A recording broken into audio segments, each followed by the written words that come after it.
Mesdames et messieurs, bonjour. Je me présente, Natacha Rhin-Holz, chargée de mission à Mètres Durables. Mètres Durables est une association française qui organise chaque année des colloques au Sénat sur l'hydrodiplomatie et le changement climatique pour la paix, en collaboration avec le sénateur Olivier Cadic, sénateur des Français de l'étranger, et la Semaine de l'eau de Beyrouth, en collaboration avec le ministère de l'Énergie et de l'eau au Liban. Je voudrais à cette occasion remercier son Excellence, Madame la ministre Nada Boustani, pour son soutien à l'organisation de cette 7e édition, et Monsieur Fadi Georges Comer, directeur général des ressources hydrauliques et électriques au Liban, qui assure toujours le bon déroulement et le succès de ces initiatives. Cette année, la 7e édition de l'eau de Beyrouth est couronnée par la réunion du Conseil mondial de l'eau, présidée par M. Loïc Fauchon, un grand ami du Liban, qui nous fait l'honneur de sa présence, ainsi que messieurs les ministres, son Excellence M. Nasser Kamel, secrétaire général de l'Union pour la Méditerranée, son Excellence professeur Jacques Ganoulis, secrétaire d'État spécial pour l'eau au ministère de l'Environnement et de l'Énergie, son Excellence M. Mohamed Abdel Hatti, ministre égyptien des Ressources hydriques et de l'Irrigation, M. Loïc Fauchon, président du Conseil mondial de l'eau, son Excellence Madame Christina Lassem, chef de la délégation de l'Union européenne au Liban, son Excellence M. Hassan Janabi, ambassadeur, ancien ministre des Ressources hydriques en Irak, son Excellence M. Hussein El Afti, ancien ministre secrétaire général du Conseil arabe de l'eau, son Excellence M. Shadat Attili, ministre au département de négociation, ancien ministre de l'eau en Palestine. Je voudrais aussi souhaiter la bienvenue à tous les participants qui représentent nos partenaires internationaux et méditerranéens pour leur engagement actif qui contribue à la renommée et à la réussite de cet événement.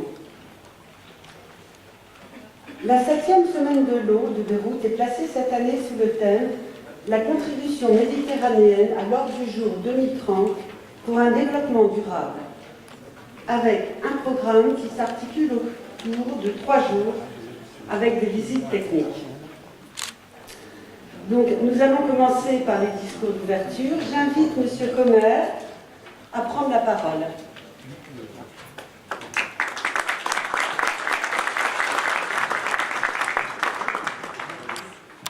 Permettez-moi tout d'abord de rappeler qu'il y a des écouteurs pour les non-francophones. Il y a une traduction simultanée en anglais et en arabe. Mesdames et messieurs, bonjour.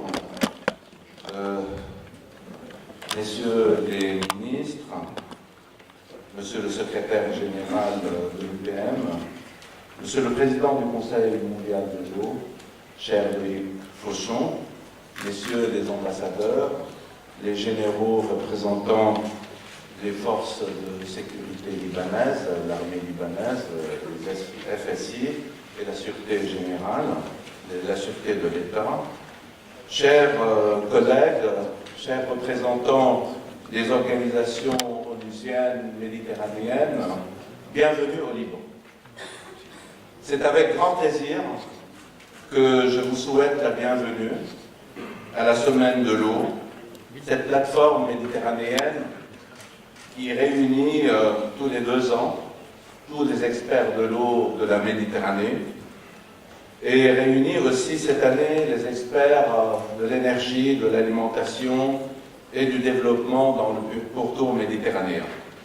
Je voudrais à cette occasion remercier Madame Nada Boustani, la ministre de l'eau et de l'énergie, pour son soutien, que je représente ce matin à l'ouverture de ce colloque.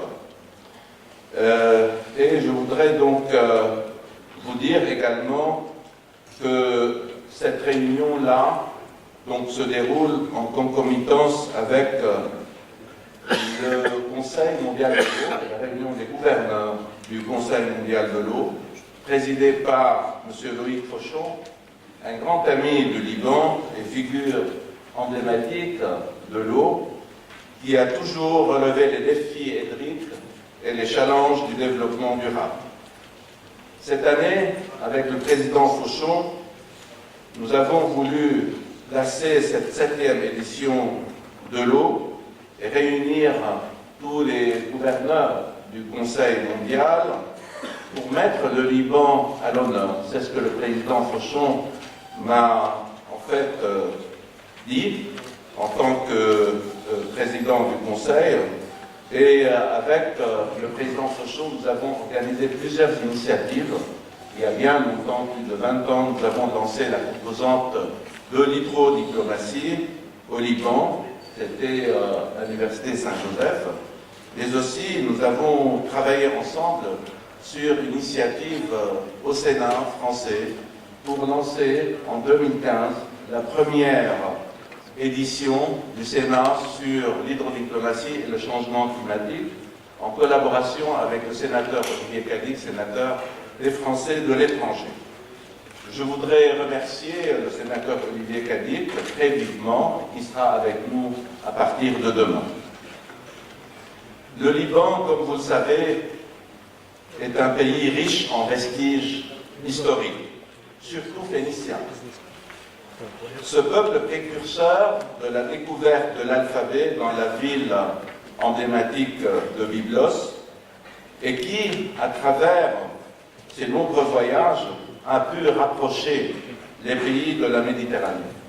Preuve que le Liban a toujours contribué à consolider la coopération entre les diverses civilisations et les pays de la région. C'est pour cela qu'aujourd'hui, la création de l'Union pour la Méditerranée prend toute son importance. Et à cette occasion, je voudrais saluer M. Nasser Kamel, le secrétaire général de l'UPM. Je voudrais saluer aussi Loïc Fauchon, qui rassemble, comme notre ami Nasser Kamel, qui rassemble les trois rives avec vos allers-retours dans les pays de la Méditerranée, afin d'accomplir la mission de la convergence des trois rives. On a toujours parlé qu'il n'y a pas de convergence entre les trois rives. Certes, il y en a, avec tout ce panel qui est présent à l'ouverture et toutes ces personnalités qui sont là ce matin. Mesdames et messieurs les ministres, le pays du Cèdre fait face actuellement à plusieurs enjeux globaux, à savoir le changement climatique, les feux de forêt, la démographie croissante et galopante, la crise des réfugiés. Vous savez que le Liban accueille 2 millions de réfugiés sur son territoire, d'où les pressions énormes qui se posent sur nos ressources hydriques et énergétiques. C'est pour cela que nous avons lancé plusieurs initiatives avec le soutien de Madame la ministre Nada Boustani et ses prédécesseurs, afin de relever ces défis qui nous gagnent. Tout d'abord, nous avons établi une stratégie nationale pour l'eau, qui s'appuie sur la gestion intégrée des ressources en eau par bassin. Et on a consolidé les objectifs du développement durable avec le nexus de l'eau, de l'énergie, de l'alimentation, tout en sachant que l'hydrodiplomatie, concept que le Liban a lancé avec le président Fauchon il y a une vingtaine d'années, aussi consolide le partage équitable de l'eau et son utilisation raisonnable entre les populations. Deuxième initiative que nous avons lancée, c'est en fait le premier projet que nous avons soumis à l'Union pour la Méditerranée en 2008 lors de la ministérielle de l'eau à la mer Morte. C'est le projet du Centre d'information et de formation au métier de l'eau qui a été labellisé en 2014 par l'Union pour la Méditerranée. Ce centre-là, qui comporte deux composantes, la composante d'information, de la base de données régionale, qu'on souhaiterait créer pour les rives du sud et de l'est de la Méditerranée, et aussi une autre composante qui est la composante formation, afin de former les leaders de l'eau ainsi que tous les experts de l'eau qui interviennent sur les réseaux, sur les infrastructures de la Méditerranée. Et pour cela, je souhaiterais remercier l'Agence française du développement qui a œuvré pour financer ce centre, remercier aussi l'Office international de l'eau, et aussi remercier la FAO qui est représentée par M.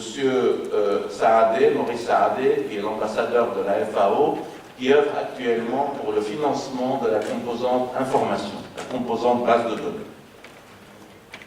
Les thèmes primordiaux de cette 7e semaine de l'eau de Beyrouth, du fait de leur importante dimension stratégique, scientifique, économique et sécuritaire, s'inscrivent dans le cadre d'un environnement marqué par une multitude d'interdépendances. C'est pour cela qu'il faut lancer le dialogue. Le dialogue sur l'applicabilité de la déclaration de Paris, sur les spécificités des pays de la Méditerranée en général, mais surtout les spécificités des deux rives, la rive sud et la rive est, le but étant d'agir rapidement, car le changement climatique, s'il se poursuit au rythme actuel, sera une source d'instabilité et de conflit.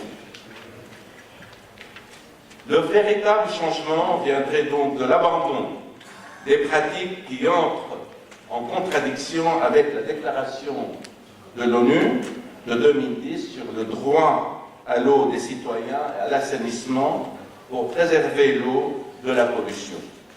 L'abandon par des États en situation d'hydro-hégémonie et de supériorité militaire dans leurs rapports internationaux avec leurs voisins, et se concentrer sur une approche plus collaboratrice, celle de l'hydrodiplomatie, le concept essentiel qui propose des solutions susceptibles afin d'assurer une répartition équitable de l'eau entre les peuples et rassembler les États autour de cette noble mission qui est les ressources hydriques.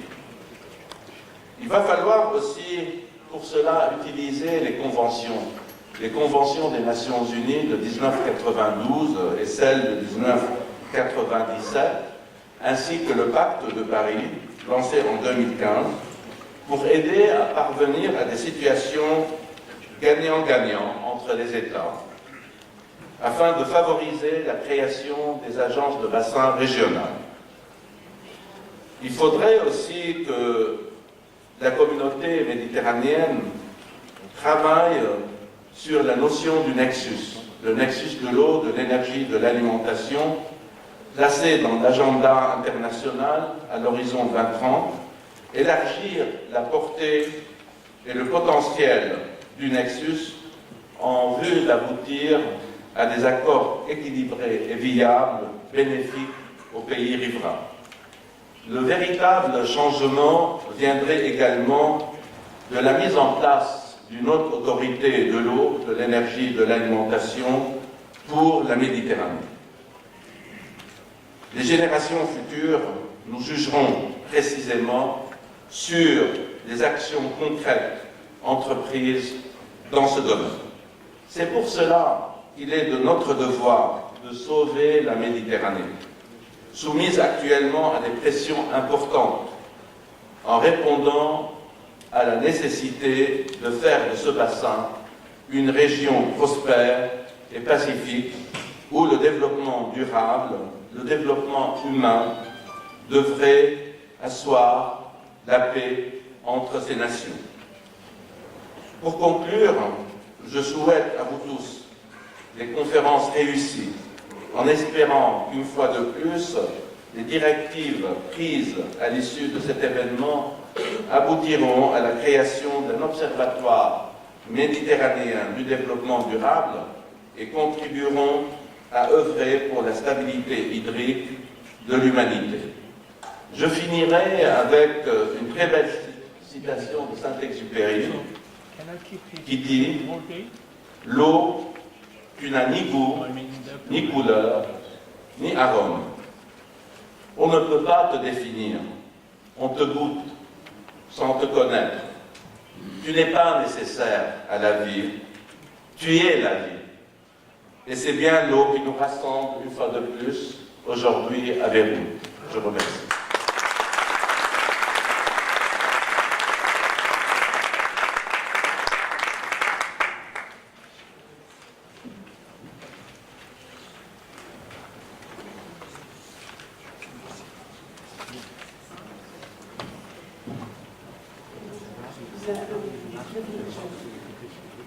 Monsieur Jean-Louis Vénissois Santa Maria, représenté ici par Son Excellence Madame Christina Lassel. Voilà. J'invite maintenant Son Excellence Monsieur Nasser Kamel.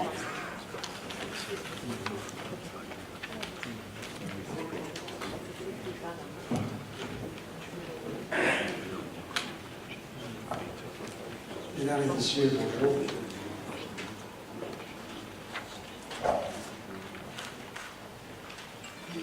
Monsieur Fauchon, président du Conseil mondial de l'eau, Monsieur le ministre, aussi présent aujourd'hui,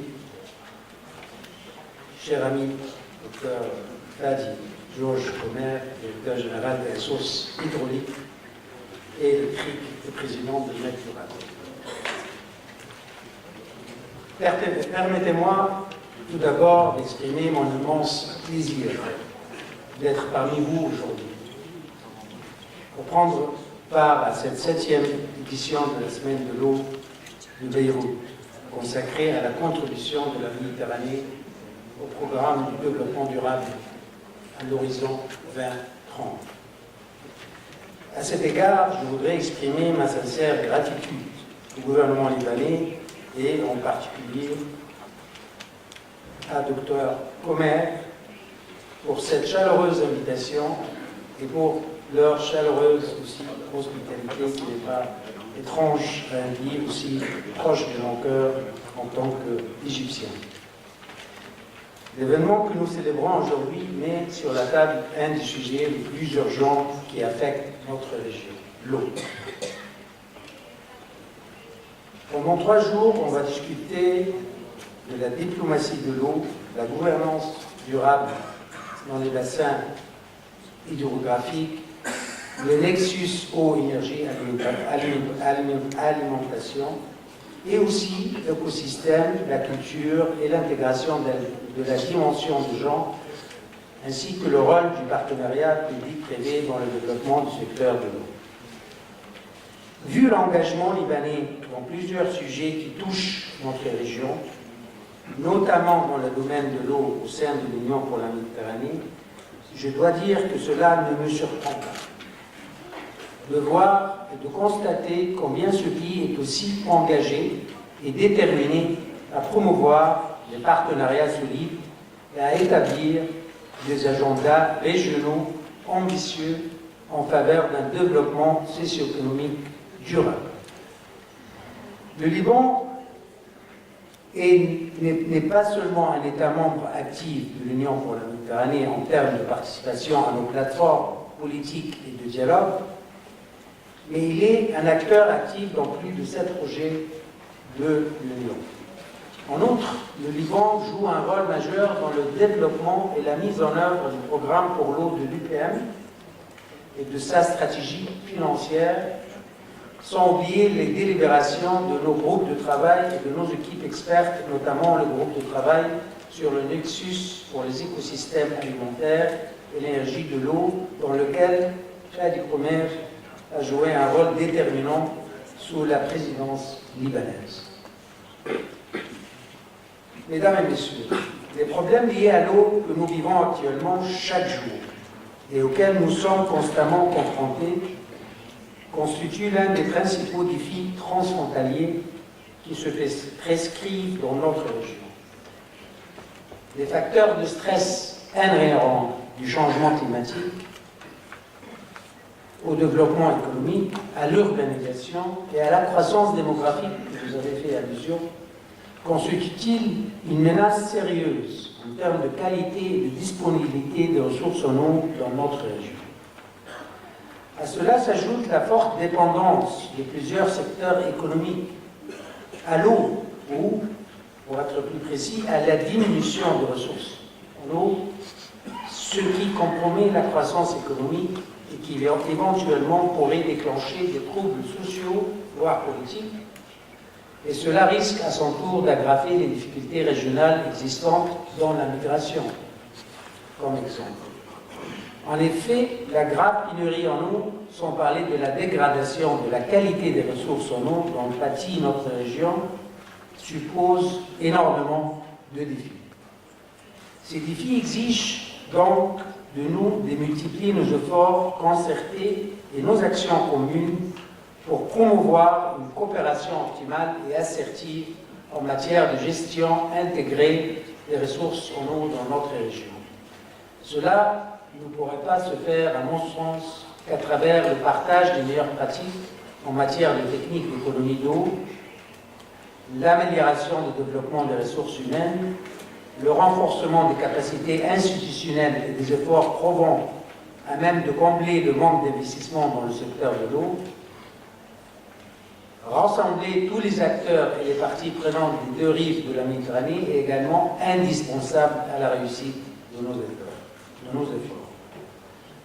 Chères Mesdames et Messieurs, le secrétariat de l'UPM, dès sa création en 2008, a adopté une approche globale visant à relever les défis de la gestion des ressources en eau depuis une optique multifacette et grâce à une méthodologie unique axée sur l'action. En effet, le modus operandi de l'UPM repose sur la création des liens efficaces conciliant les dossiers ou les décisions, prises par les États membres au niveau politique et leur cristallisation efficiente dans des projets de coopération régionaux. L'importance que j'attache donc en tant que secrétaire général de l'Union pour la Méditerranée à l'eau et à l'environnement est clairement reflétée dans les activités et dans les projets que nous consacrons à la résolution de ces problèmes, par le biais d'une approche globale et, comme je viens de le dire, à multiples facettes. Sur les 55 projets labellisés de l'UPM, 15 projets sont axés sur l'eau. Les changements climatiques aussi figurent, l'économie bleue et la lutte contre les déchets marins. Parmi les projets de ce type, je cite quelques-uns: le programme de production du lac du Désert en Tunisie, l'installation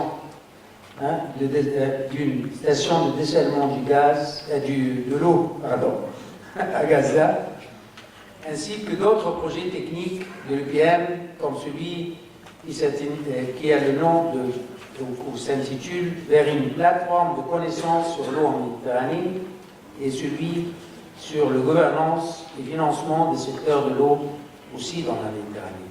Ce dernier projet concerne 7 pays bénéficiaires, dont le Liban d'ailleurs, et s'avère d'être l'un des sujets qui seront abordés, je crois, lors de cette conférence. Les efforts menés constamment et sans répit par l'UPM dans ce domaine ont récemment été couronnés par l'adoption d'une approche plus structurée dans le cadre de l'action politique de l'UPM pour l'horizon 2030, programme pour l'eau, qui illustre notre méthodologie et s'inscrit dans la continuité de nos efforts pour faire avancer des programmes régionaux à la fois ambitieux et pragmatiques.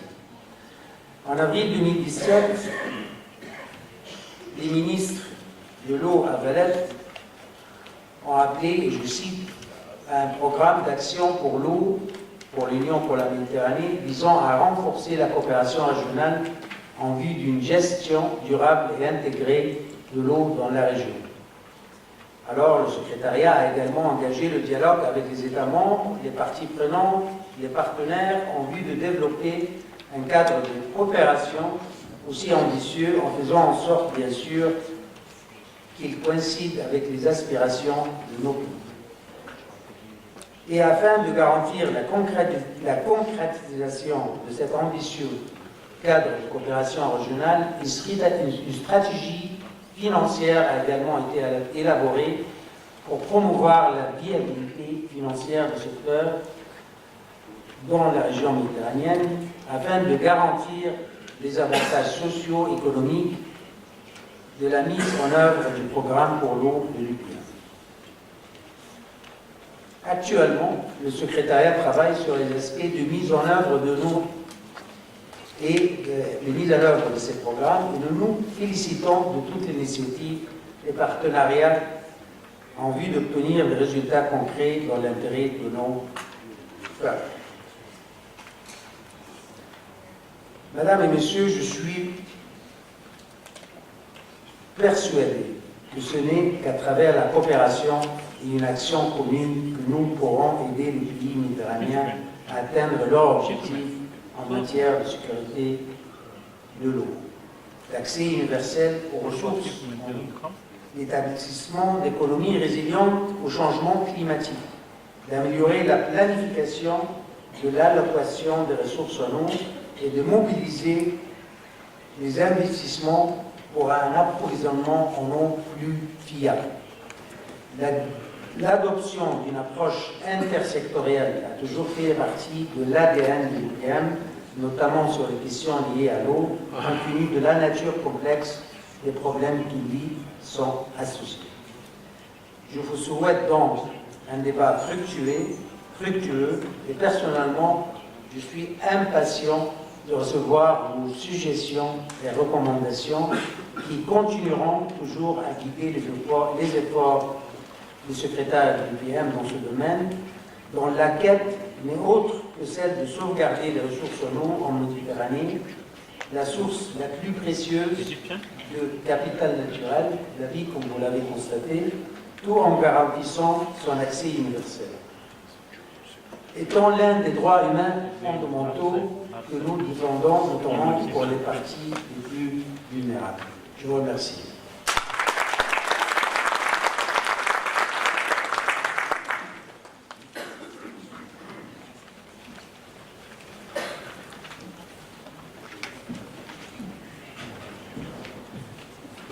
J'invite à présent son Excellence, Monsieur le Professeur Jacques Danoulis.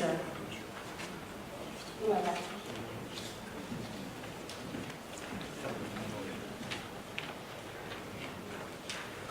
Bonjour à toutes et à tous, Monsieur le ministre, cher ami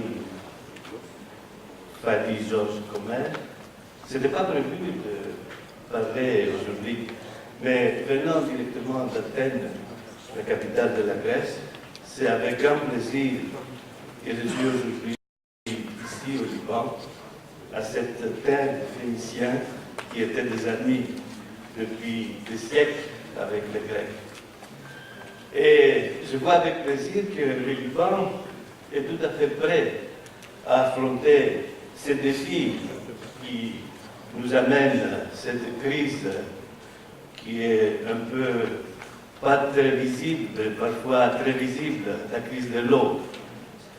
Parce que vous avez trois piliers fondamentaux: la gestion intégrée des ressources en eau, ce qui veut dire que l'Italie, par exemple, doit être considérée dans son entité et pas par petits morceaux, petites agglomérations. Et ensuite, vous avez aussi dans votre programme lié l'énergie avec l'eau et avec l'agriculture et la production primaire, ce qui est un problème gordien. Ce nexus,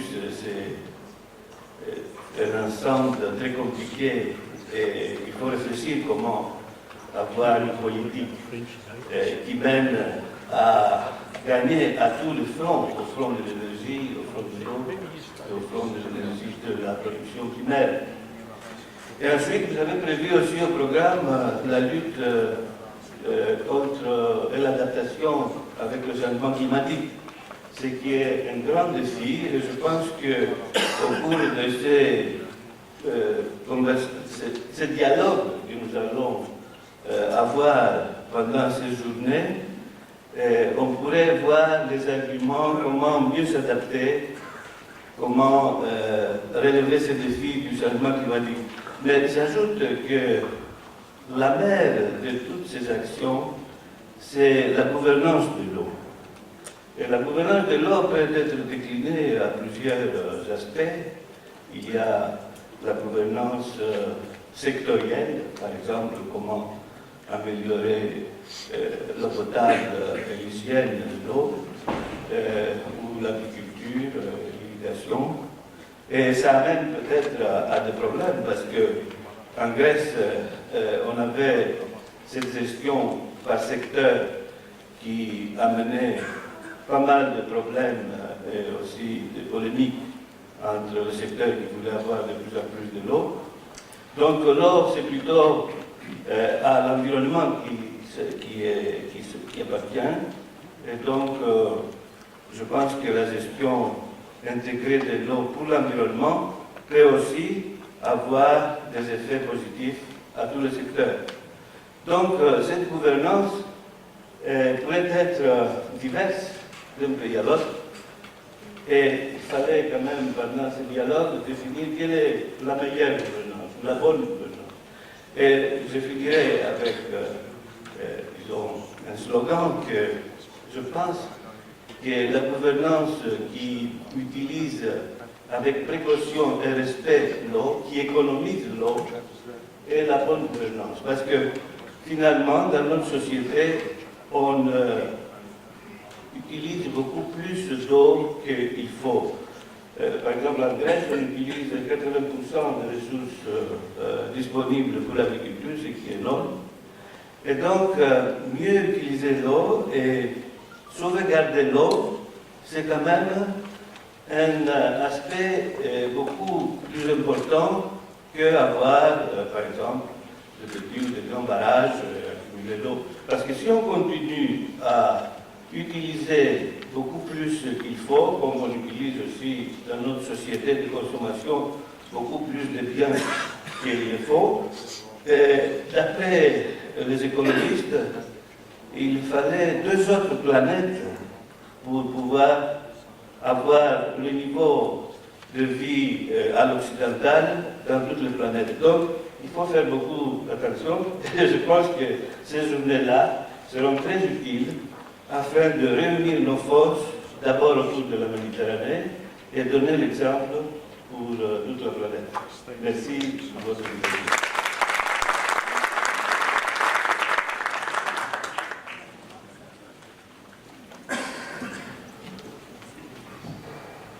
J'invite à présent M. Mohamed Abdelhadi.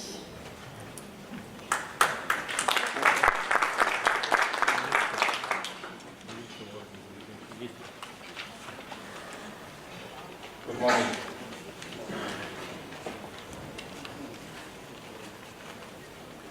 My friend, Dr. Khalid Kumir, colleagues, and distinguished guests. At the beginning, I would like to express my pleasure to attend the opening ceremony of the 7th Beirut Water Week, and I'd like to thank you for the invitation and to participate in such a great event. I am honored to meet our colleagues from Lebanon and other countries in our second country, Lebanon. Really, it's a beautiful city and beautiful country and beautiful people. Ladies and gentlemen, when talking about human survival, there is nothing on earth more essential to life than water.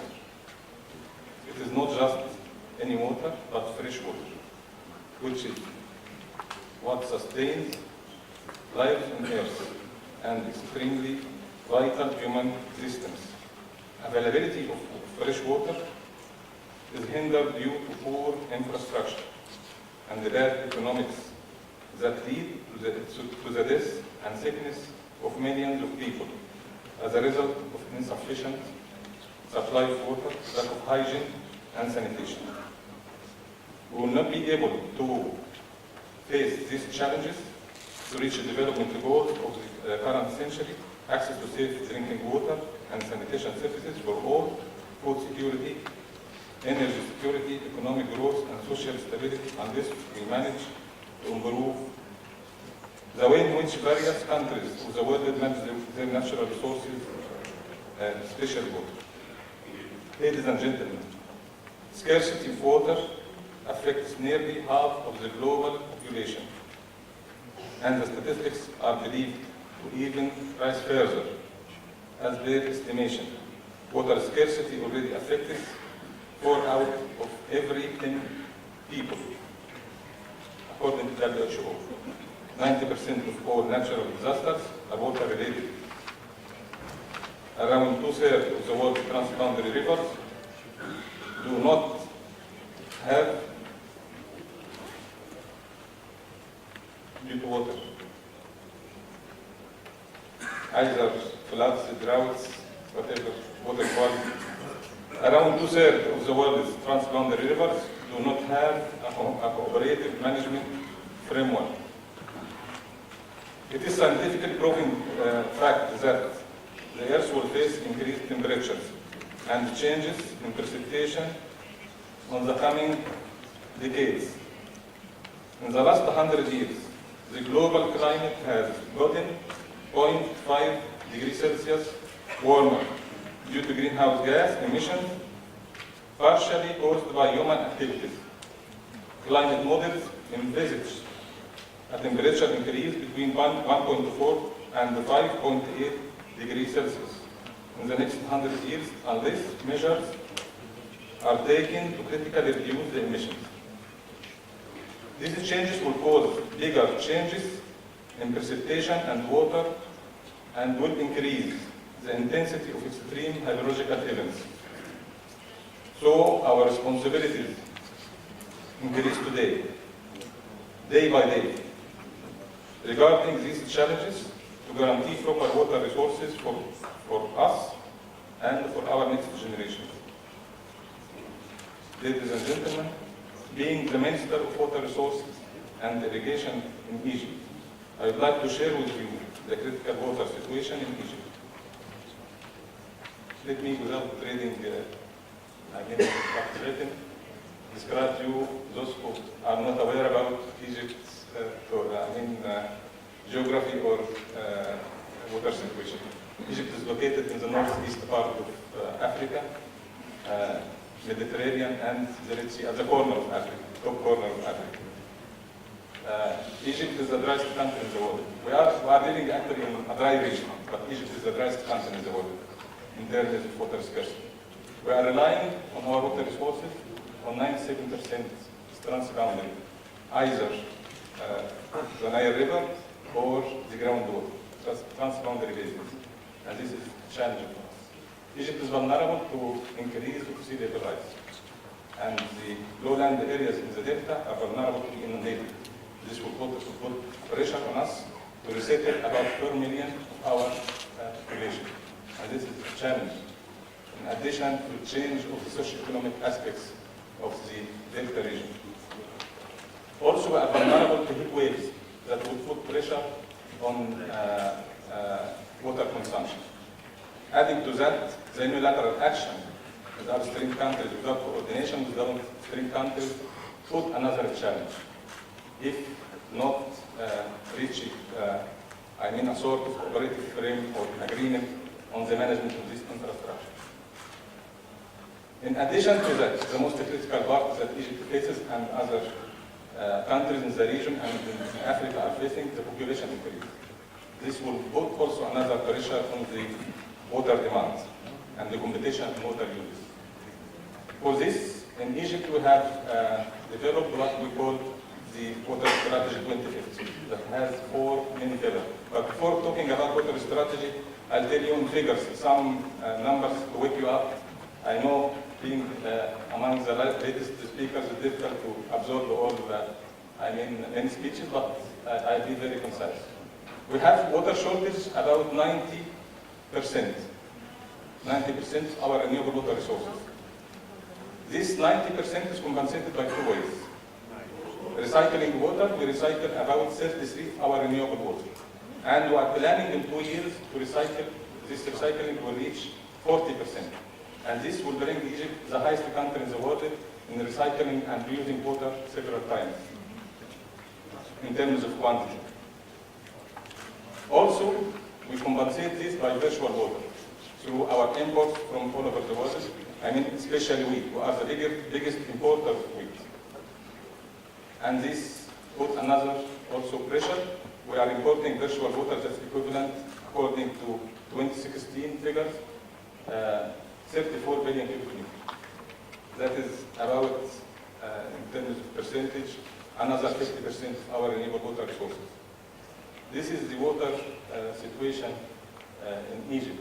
In the future, with population increase, the virtual water is expected to reach about, in 2030, about 50 billion cubic meters of virtual water increase. And this put another pressure on water management. For these reasons, we have put the water strategy 2050. 2050 strategy has 4 pillars. The first one deals with water quality. This is the highest priority for the Egyptian government. We are investing billions of dollars to improve water quality because our system is relying on reusing water. Because we are reusing water and recycling water several times, our water efficiency is about 85%. And this is one of the highest in the world, global efficiency. We have some inefficiencies at some local locations, but when we gather the water or collect the water again and reuse it, bring our efficiency to be the highest. And we are the highest water per drop producer of, in Africa. So the water productivity in Africa is the highest in all African countries. All figures, and you can refer to different statistics, either in the World Bank or FAO or other organizations. So the water strategy focus on water quality improvement, and this is pillar number 1. Pillar number 2 is water use efficiency. We still have room to improve our water use efficiency, either in terms of having, reducing the losses in the network, or reducing different losses from different users. Municipal water, agriculture, and industry, to have closed the cycle of water usage, and this is also a high priority for us. Also reducing the cultivation season. For example, rice, instead of cultivating rice in 150 days, we reduce it to 90 days. So this reduces the number of irrigation times. As a matter also of water management, due to the challenges that we are facing, we have reduced the rice area by 30%. And we only cultivate rice on areas that we must cultivate rice to prevent seawater intrusion to be mixed with groundwater. This is water use efficiency. The third pillar is water development, water resources development. Our population is projected to be 170 million in 2050. And this is another challenge because this is a matter you need to have water resources for another at least 65 million. We have decided in 2016 that all developments along the Red Sea and the Mediterranean Sea will be based on desalination. And this actually put a pressure on energy consumption. For this reason, we have diversified our energy sources from different sources to accommodate the future expansion of desalination along the Red and Mediterranean Sea.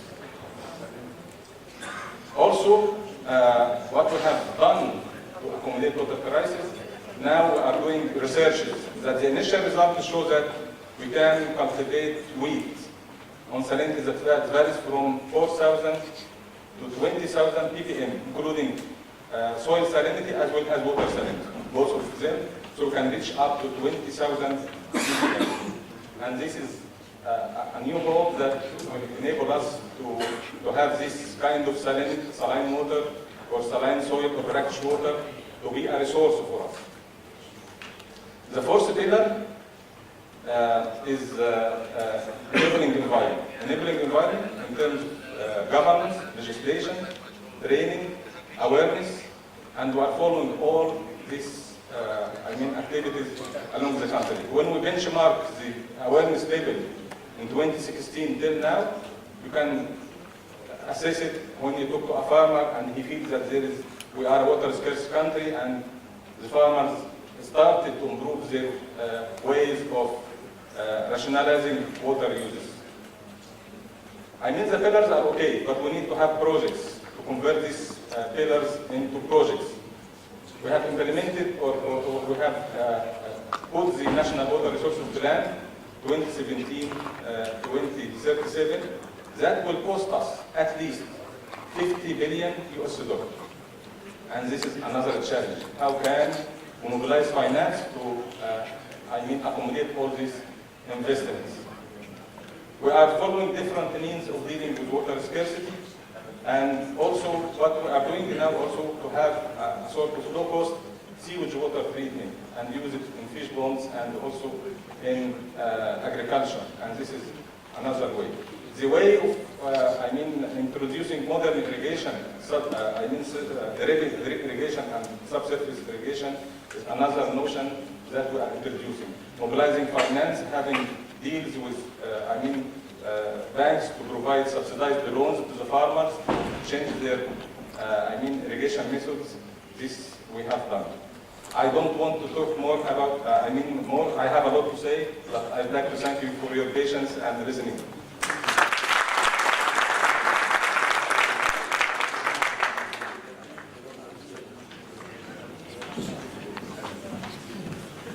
Monsieur Loïc Fauchon.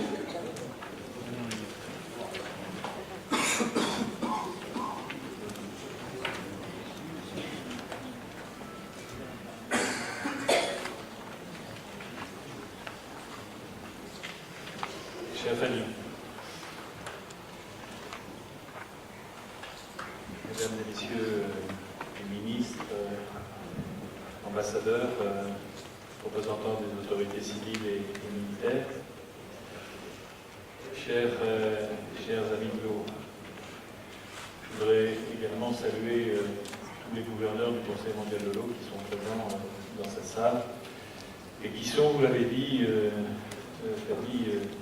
venus à la fois mieux connaître le Liban et en même temps faire leur travail de gouverneur du Conseil mondial de l'eau, c'est-à-dire représenter l'ensemble de la planète eau. Alors, cela a été dit, la Terre a soif, et pourtant la planète est égorgée d'eau. Le Liban et la région aussi ont soif. Ils ont même faim, parfois.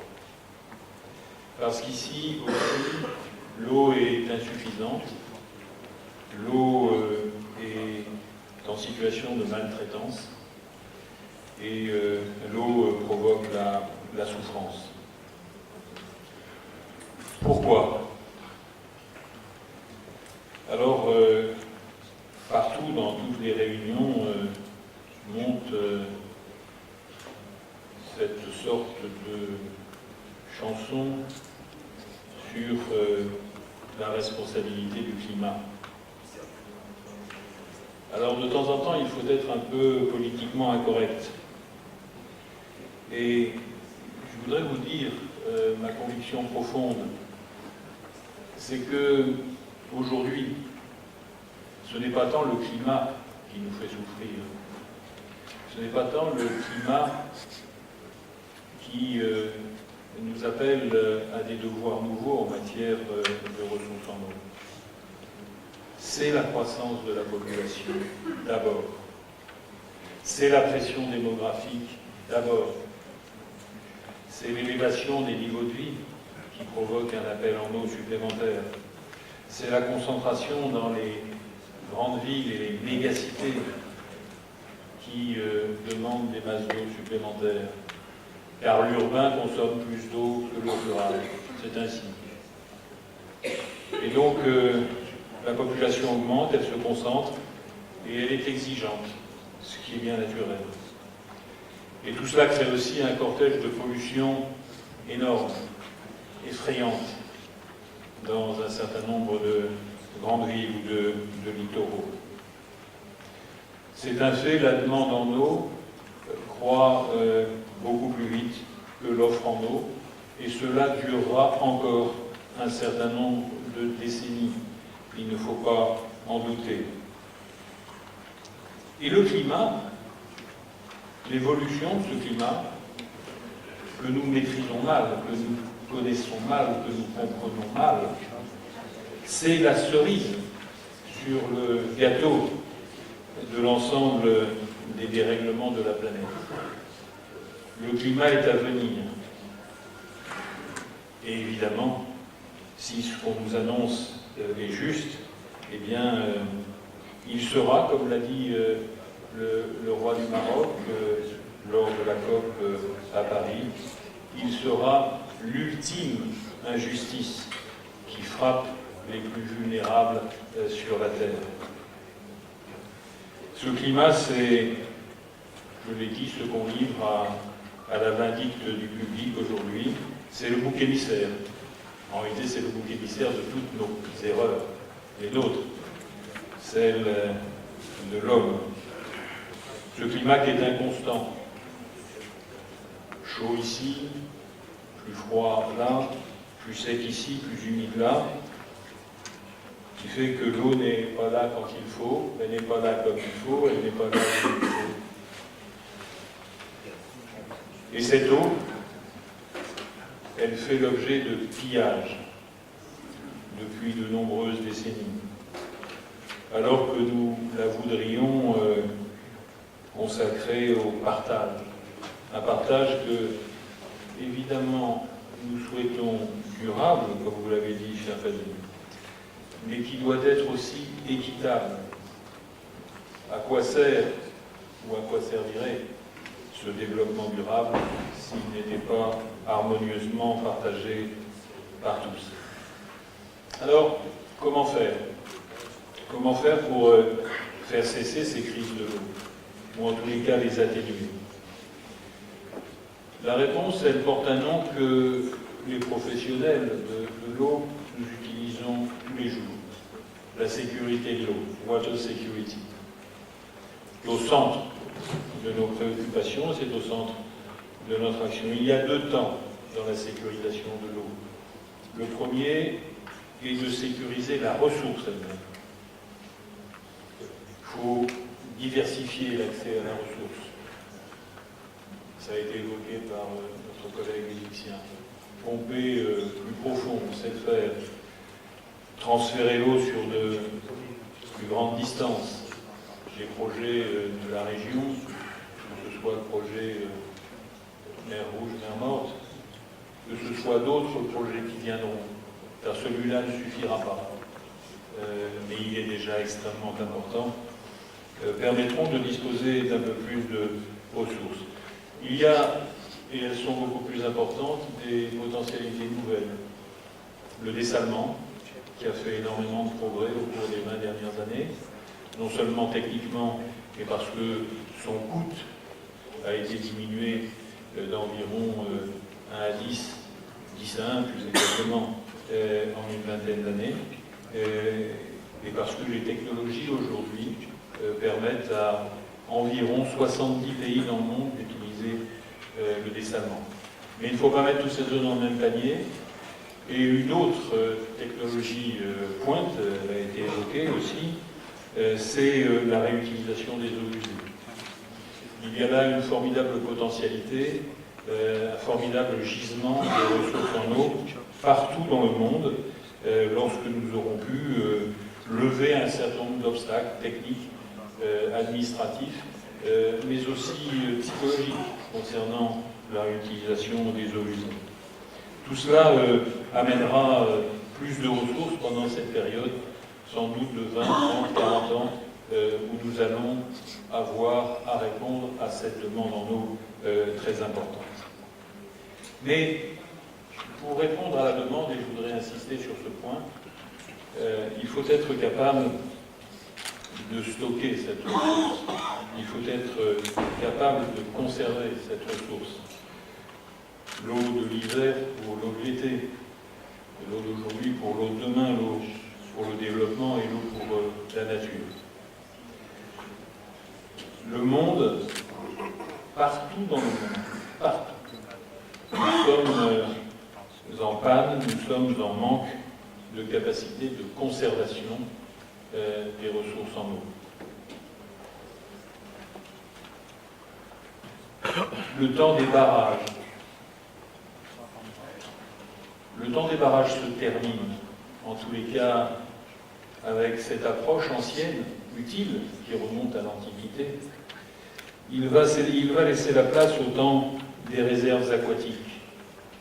Parce que les barrages ont mauvaise presse. Et c'est parfois justifié. Demain, il ne s'agira plus de barrer une vallée. Il s'agira de conserver, de maintenir, de restaurer, et en faisant de ces lieux des lieux où l'on conservera la vie, l'harmonie, la biodiversité, des lieux de renaissance des écosystèmes, en même temps que des lieux à la fois de production d'électricité et de stockage et de conservation de la nature. Quelque part, si vous me permettez cette comparaison, nous allons revenir à l'ouest, source de vie, où quelque part les populations, par des barrages qui étaient d'ailleurs souvent souterrains, on en trouve encore en Afrique subsaharienne, disposaient d'une réserve d'eau d'une saison sur l'autre. Nous allons revenir à la conservation de la nature à travers une rivière nourricière. Mais au nom du Conseil mondial de l'eau, j'appelle toutes les communautés, qu'elles soient scientifiques, techniques, environnementales, écologiques, citoyennes, pour échanger, pour dialoguer, pour définir ces concepts nouveaux de réservation et de réserve aquatique aux usages multiples. Cela ne doit pas se faire dans la confrontation. Cela ne doit pas se faire dans la tension, dans la dispute, comme on le voit trop souvent, comme on l'observe, sans entrer dans la considération de votre pays, cher Fadi, comme on l'observe pour la construction d'un barrage actuellement dans le pays. Non, nous devons considérer que la productivité, c'est-à-dire la capacité à trouver plus de ressources, ne doit pas empêcher la convivialité.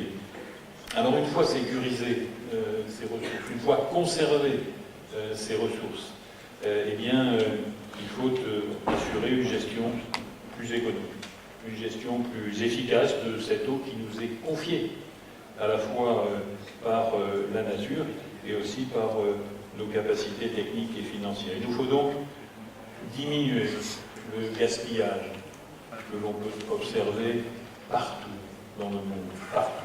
Aucun pays, aucune ville n'échappe à ces gaspillages parfois considérables.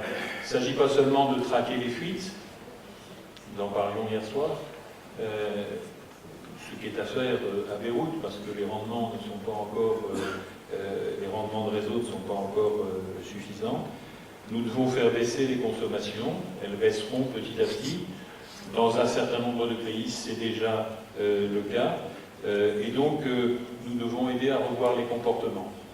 Et ça ne se décrétera pas et ça ne se fera pas en un jour. C'est une génération et c'est pour ça que le travail vers la jeunesse est extrêmement important. Et puis, je voudrais indiquer que nous devons utiliser cette opportunité considérable que nous offre la révolution digitale et numérique qui traverse la société planétaire depuis un certain nombre d'années et qui va encore s'améliorer. L'eau ne doit pas échapper ou ne doit pas laisser échapper les possibilités de cette révolution numérique et digitale. Pour le meilleur, les réseaux sans fil, les analyses de données en temps réel, l'Internet des objets, le cloud, au service du meilleur de la gestion de l'eau. Tout cela doit être fait avec expertise, avec professionnalisme, mais aussi avec précaution, qu'il s'agisse de l'usage de la télémétrie, de la capacité à recevoir sur chacun de nos mobiles en temps réel, à la fois la gestion, les données de la gestion d'un service de l'eau pour les consommateurs, leur propre consommation avec les incidents qui peuvent se produire. Tout ça va contribuer à une meilleure gestion de leurs ressources en eau et nous ne devons pas laisser passer cette opportunité. Et le Conseil mondial de l'eau, je l'ai annoncé à Rabat lundi dernier, va mettre à disposition, grâce à ces 400 organisations, ces 70 États membres, l'ensemble des solutions que nous pouvons repérer dans le monde, va mettre à disposition ces solutions digitales et numériques à la disposition de toutes les communautés qui souhaiteront en disposer. Nous allons nous efforcer, c'est un grand projet, de créer une banque de l'eau digitale, une banque de l'eau numérique. Et j'ai confié ce projet, elle n'en voit pas encore tous les contours, à la vice-présidente du Conseil, Asma El Kasmi, qui est ici. C'est un énorme projet dans lequel nous allons nous lancer. En nous appuyant sur les trois piliers qui font la solidité de la maison de l'eau, connaître, c'est le premier, financer, c'est le second, gouverner, c'est le troisième, connaître, parce qu'il faut une connaissance qui soit partagée et non plus octroyée, non plus quémandée. Parce qu'il faut des financements qui soient adaptés à chacune des situations dans le monde, et que l'on mette fin à ces espèces, je ne vise personne en particulier et tout le monde en général dans le secteur financier, à ces espèces d'oukas que l'on donne à ceux qui ont besoin de financement en leur disant c'est comme cela et ça n'est pas autrement. Eh bien c'est l'inverse, ça doit maintenant se passer.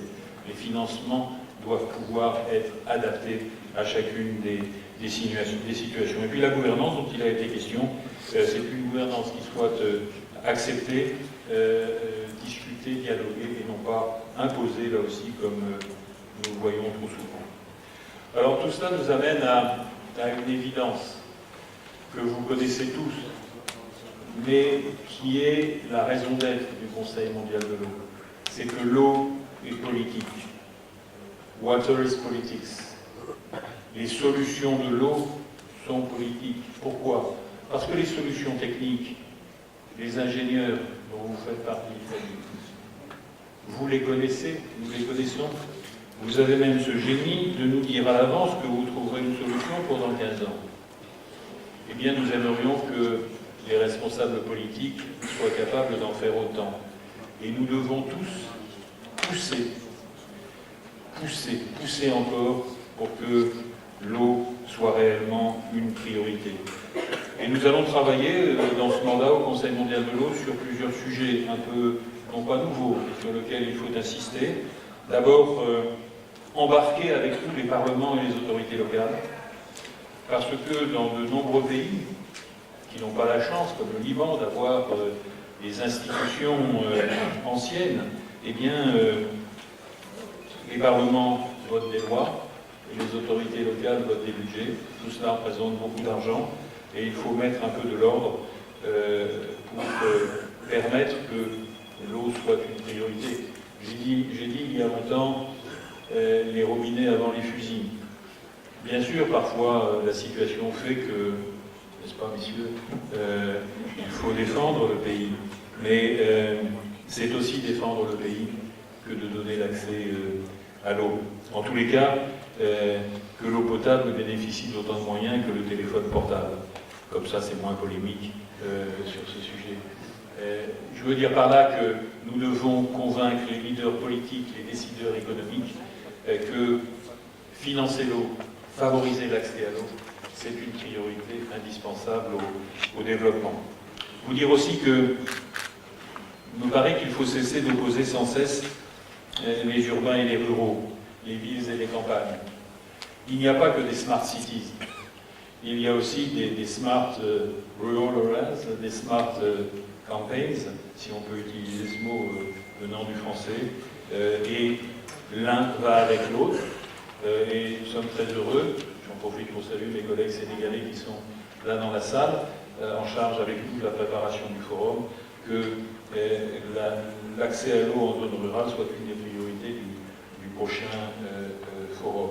Et évidemment, le troisième, une des priorités, la troisième à cet instant, vous l'avez mentionné, Fanny, elle nous est commune, c'est une vieille affaire, effectivement, dont nous avons parlé pour la première fois à quelques kilomètres d'ici, il y a une vingtaine d'années. L'hydrodiplomatie.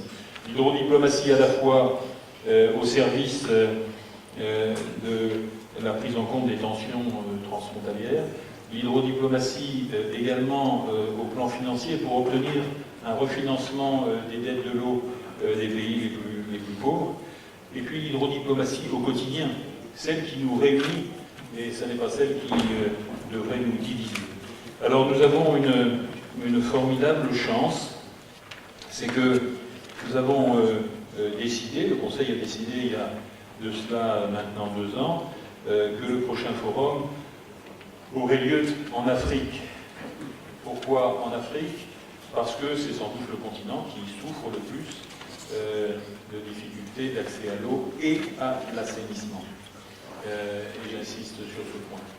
Ce sont nos collègues sénégalais qui, avec nous, vont préparer ce forum. Ce sera un forum sans doute différent, je l'espère beaucoup plus rassembleur que les précédents, tourné vers des sujets nouveaux, la sécurisation de l'eau bien sûr, mais aussi la coopération, l'accès à l'eau au milieu rural, je l'ai indiqué, et d'autres encore. Nous avons besoin de vous tous, pour participer à ce forum qui se tiendra dans 2 ans à Dakar. 2 ans, c'est peu de temps pour préparer un forum aussi important. J'espère, ça n'est pas prévu, Fadi, mais que aujourd'hui ou demain, vous puissiez donner la parole à Patrick Lavarde, qui est le co-chair, et à Abdoulaye Sey, qui est ici, leur donner la parole à un moment ou à un autre pour qu'ils puissent expliquer comment va s'organiser ce forum et comment nous allons travailler ensemble pendant 2 ans. Nous allons le lancer officiellement en terre sénégalaise au mois de juin, une date qui vous sera précisée dans quelques temps, et vous y êtes évidemment tous cordialement invités. Merci encore de votre accueil, Fadi, et excellents travaux à tous. Merci.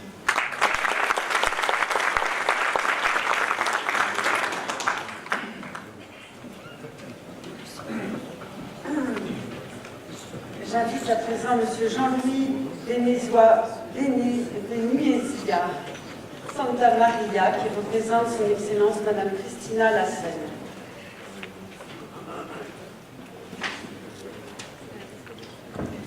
Thank you very much, Mr. Abdelati, Mr. Farid, and distinguished speakers and guests here representing Ambassador Christina Lassène, head of the delegation to the European Union, which would like to share with you some reflections of trying to add to what has been said in many cases. It has been a series of speeches with a lot of insight on the issues of water. So it's a pleasure to be here today on the occasion of the launching of the Beirut Water Week. We have seen a series of events in the last weeks with the theme of water, water resources, wastewater, especially around the World Water Day last March 22nd. Again, this week we have a new opportunity to highlight and raise awareness of the importance of good governance of water resources in ensuring sustainable development in the region and in this country. Lebanon is a country that, in relation to the regional neighbors, can be considered rich in water resources. That's why we find it in several documents and in a very poetic manner, referring to Lebanon as the Chateau d'Orient. This large availability of resources is partly, totally I would say, a blessing for the country, but has unfortunately suffered from scarce attention and over-exploitation, and the management and conservation of those vital water resources seems threatened. As documented in the National Water Strategy published in 2012, we are witnessing an overexploitation of the Lebanese water resources.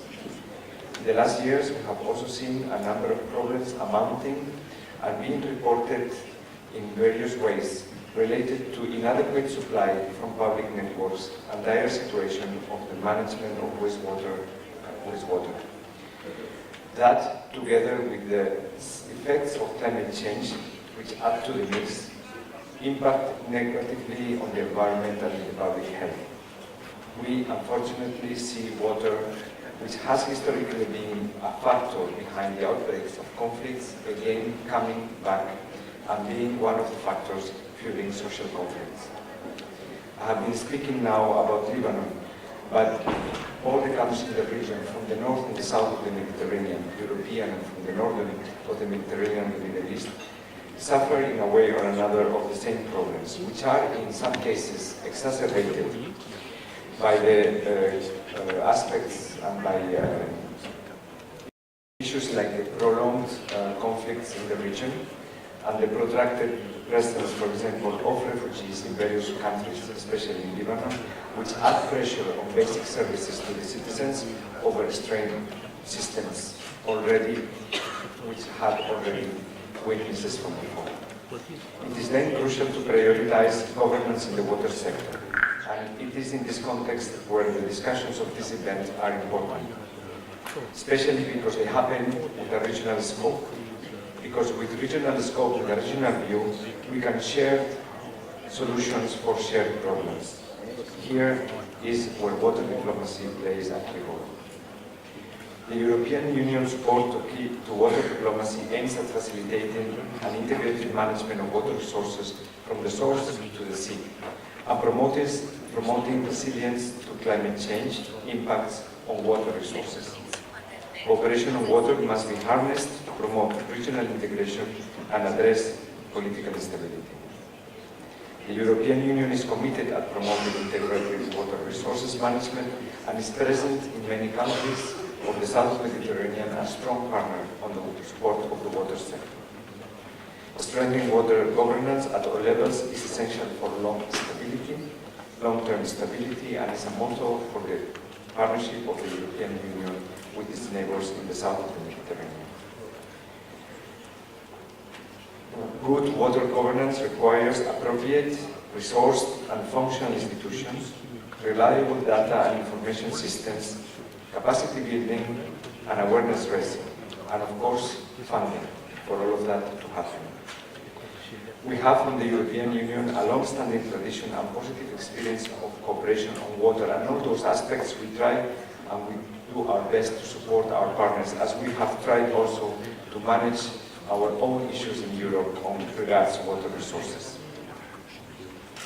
This is in particularly how we look at the Union for the Mediterranean as a very specific, very important actor in order to bring all the regional actors together, and as I mentioned before, trying to find common solutions to common problems.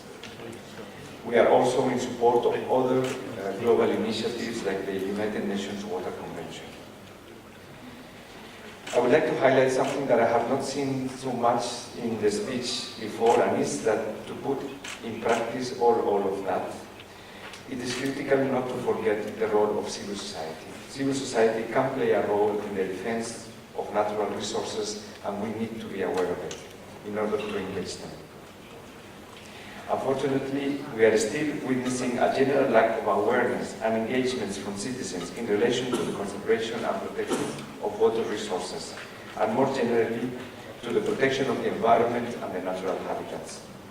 We, national and international public institutions, we need to do an effort to increase the levels of engagement with civil society and disseminate, for example, the outcomes of conferences like this to citizens, raising awareness through public events, at schools, through media. It's not like civil society are not ready, they are, but I think what we feel is that there needs to be more engagement between citizens and public institutions. We are tasked then to pass on these positive messages and give examples that the situation can change for better through the commitment of all actors and at all levels. We at public institutions, we are accountable towards citizens, and consequently we need their trust, their support, their engagement towards the long journey of reforming the water sector in the Mediterranean. A final word referring back to Lebanon. We would like to restate our continuous commitment as a strong partner to Lebanon, especially now that we have a new government committed to promote an ambitious reform agenda, which includes water as one of the most important ones. We have been working in the past in the areas of water and energy, but we continue working with the new government, and especially with Her Excellency Nada Bustani, Minister of Energy and Water, where we are already engaged in progressing reform agendas on energy sector and water, as well as support implementation of capital investment programs out of the commitments made by the Lebanese government and the international community at the Cedar Conference precisely 1 year ago. Final words, and as mentioned earlier, Trust, collaboration, and dialogue are the key words for solving problems in the sector, and we are grateful for the Direction of Water Resources of the Ministry of Energy and Water for promoting those values today and organizing this important conference. Thank you very much.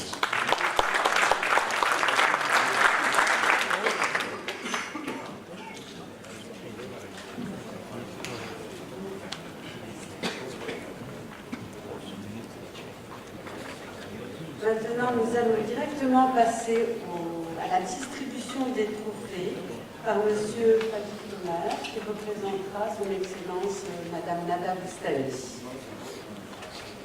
Donc, nos invités d'honneur.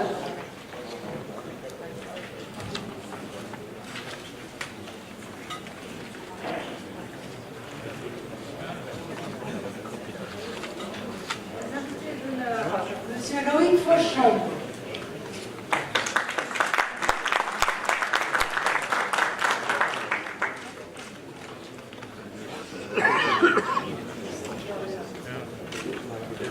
Son Excellence Madame Christina Lassène, qui est représentée par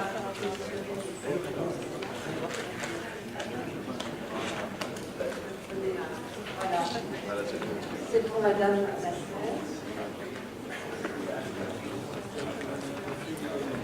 Son Excellence, Monsieur le Ministre Nasser Kamel.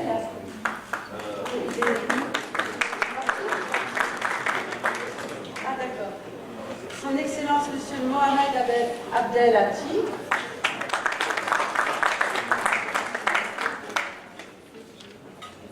Son Excellence, Monsieur Hussein El Hafti.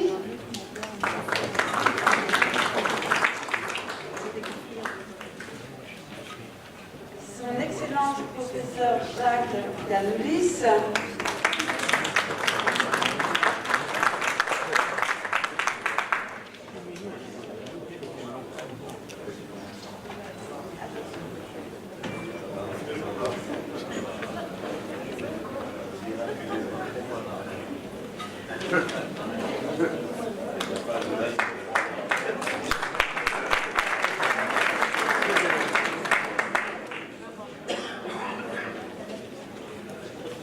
Son Excellence, Monsieur Hassan Al-Jarafi.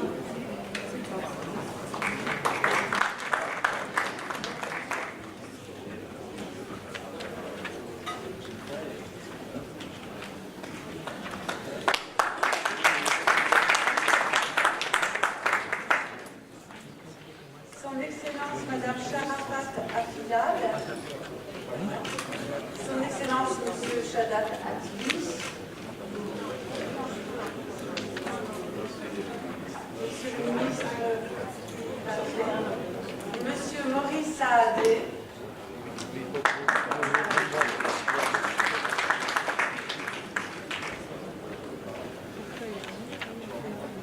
Représentant de la FAO.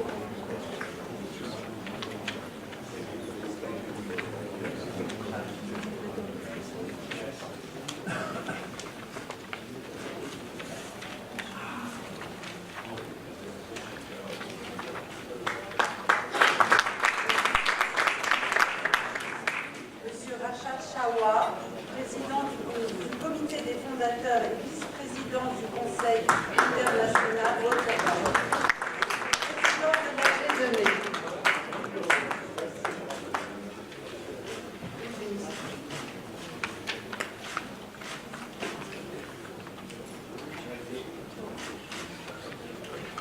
Félicitations. Monsieur Shadat Atibi, Monsieur le ministre.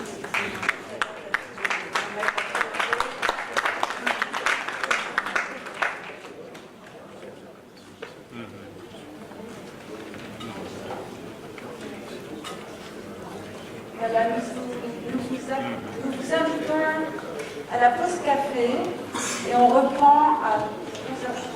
Je ne sais pas quelle heure il est. Vous avez un quart d'heure.